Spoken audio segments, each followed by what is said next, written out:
Capítulo 10. Os 3 órfãos Baudelaire e os 2 trigêmeos Quagmire estavam sentados no barraco dos órfãos, que nunca parecera tão desagradável como agora.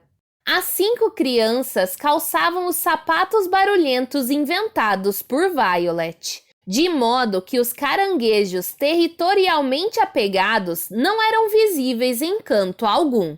O sal secara o fungo bege claro, convertendo-o numa crosta endurecida que não era atraente, mas que pelo menos cessara o plop-plop do suco de fungo sobre os garotos.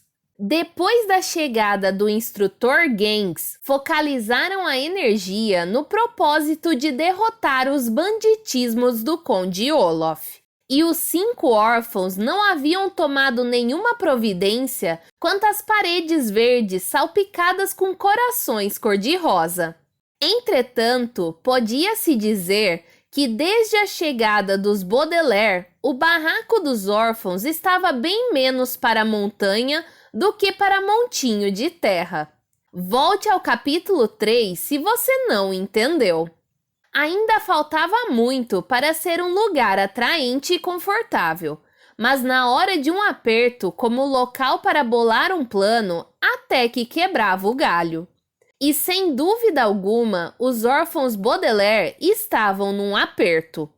Se Violet, Klaus e Sunny tivessem mais uma noite exaustiva de corrida interminável, dariam com os burros nágua nos exames rigorosos e nas tarefas administrativas. E então o instrutor Gangs sumiria com eles para longe da PrEP Purfrock. E só de pensar nisso, quase podiam sentir os dedos ossudos de Gangs como pinças a extrair a vida de cada um deles.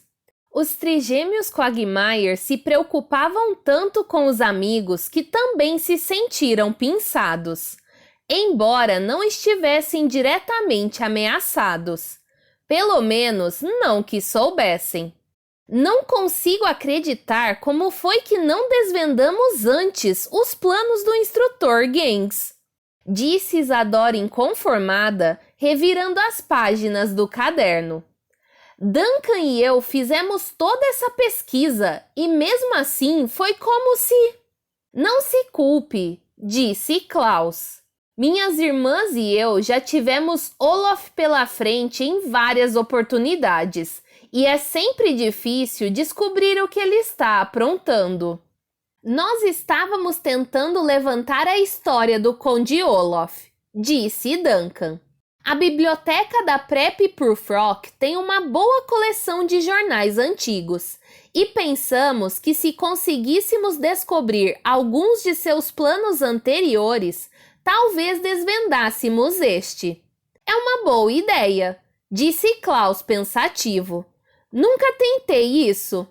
Imaginamos que Olaf devia ser mau caráter bem antes de conhecer vocês, prosseguiu Duncan. E então resolvemos pesquisar em jornais antigos. Não foi possível reunir muito material, já que, como vocês sabem, ele usa sempre nomes diferentes. De qualquer modo, encontramos uma pessoa com o mesmo perfil na Gazeta de Bangkok. Um cara que foi detido por estrangular um bispo, mas escapou da prisão em apenas 10 minutos. Esse tem muito a ver com ele, com certeza, disse Klaus. E um outro no Diário de Notícias de Verona, disse Duncan, que atirou uma viúva rica do alto de um despenhadeiro. Este tinha um olho tatuado no tornozelo, mas escapou das autoridades. E também um jornal da cidade de vocês que dizia, não querendo interromper, disse Isadora. Mas seria bom a gente parar de pensar no passado e começar a pensar no presente. O almoço já está mais que na metade e precisamos desesperadamente de um plano. Você não está cochilando, está?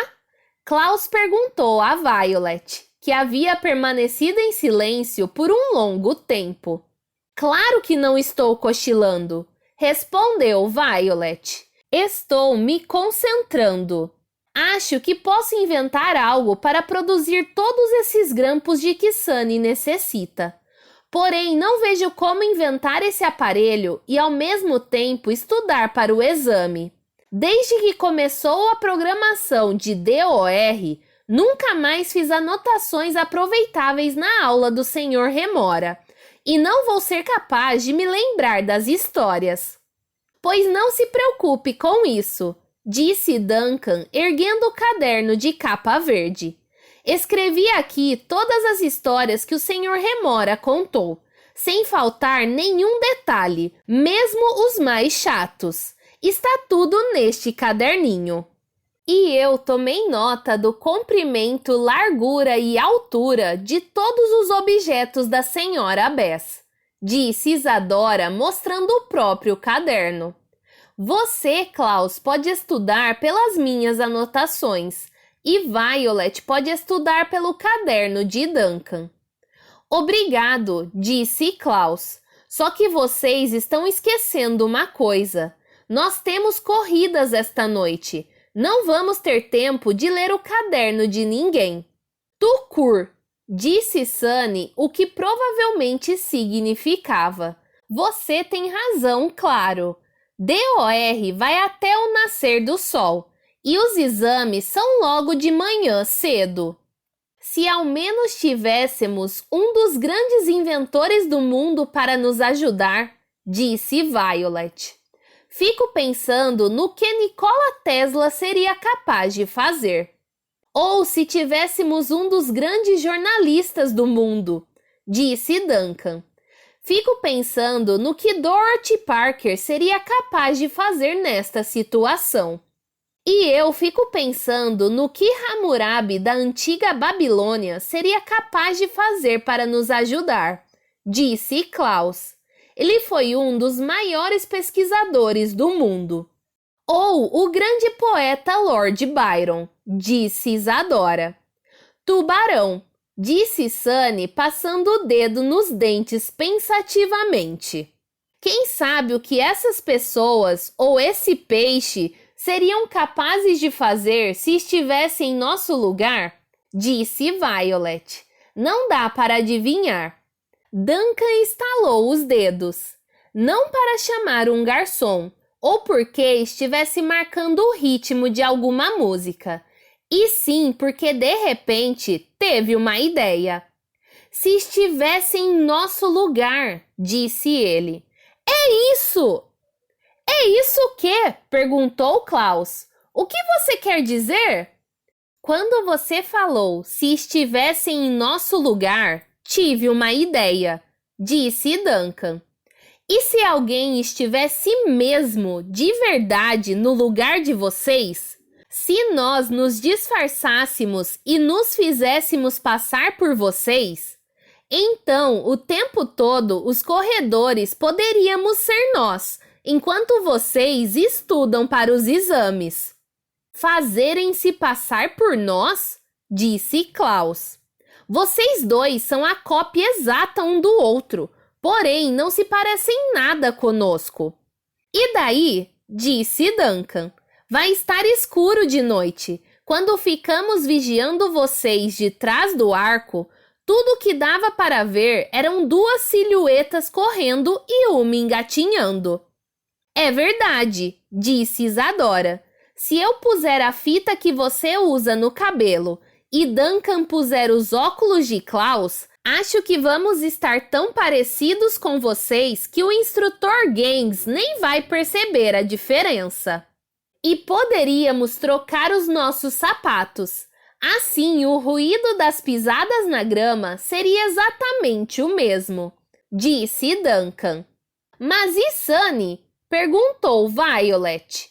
Não há como duas pessoas se fazerem passar por três. Aquilo foi uma ducha fria no entusiasmo dos Quagmire. Se ao menos nosso irmão Quigley estivesse aqui, disse Duncan. Tenho certeza de que estaria disposto a vestir-se de bebê para ajudar vocês. E que tal um saco de farinha? Perguntou Isadora. Sunny tem mais ou menos o tamanho de um saco de farinha. Sem querer ofender, Sunny. Nah, disse Sunny, dando de ombros. Poderíamos pegar escondidos um saco no refeitório, disse Isadora, e puxá-lo do nosso lado enquanto corrêssemos. De longe, a semelhança com Sunny seria razoável o bastante para afastar suspeitas. Trocar de identidade com vocês pode ser um plano muito arriscado, disse Violet. Se falhar, não apenas nós, os Baudelaire, estaremos em apuros, mas vocês também. E quem sabe o que o instrutor Gengs será capaz de fazer com vocês? Como se verá, essa pergunta angustiaria os Baudelaire por muito tempo. Contudo, os Quagmire nem se abalaram, não lhe deram a mínima atenção. Não se preocupem com isso, disse Duncan. O importante é que vocês fiquem fora das garras dele. Pode ser um plano arriscado, mas trocar de identidade foi a única saída que conseguimos encontrar. E não há tempo a perder tentando descobrir outra, acrescentou Isadora. Temos que nos apressar se quisermos apanhar o saco de farinha sem nos atrasarmos para a aula. E vamos precisar de uma corda ou algo parecido para puxá-lo durante a corrida e parecer que é Sunny engatinhando, disse Duncan. E eu vou precisar me abastecer de outras coisas também, disse Violet, para montar minha invenção de produzir grampos. Ora, disse Sunny, querendo dizer algo como: então vamos indo, ou algo do gênero. As 5 crianças deixaram o barraco dos órfãos depois de tirar os sapatos barulhentos e calçar os sapatos normais para não chamar a atenção com o ruído de passos ao atravessar o gramado em direção ao refeitório. Estavam nervosas porque era uma irregularidade entrar no refeitório àquela hora. E era uma irregularidade pegar coisas sem permissão. E estavam nervosas porque o plano era de fato arriscado. O nervosismo não é uma sensação agradável. E eu não gostaria de ver crianças pequenas ainda mais nervosas do que estavam os Baudelaire e os Quagmire ao caminhar para o refeitório ainda em suas próprias identidades. Mas sou obrigado a dizer que as 5 crianças não estavam tão nervosas quanto deveriam. Elas não precisavam estar mais nervosas por entrar no refeitório em hora inapropriada, apesar de estarem contrariando as regras, ou por pegar coisas sem permissão, ainda mais que não haviam sido apanhadas no ato. Deveriam sim estar mais nervosas com o plano e com o que aconteceria aquela noite quando o sol se pusesse sobre o gramado marrom e o círculo fosforescente começasse a brilhar.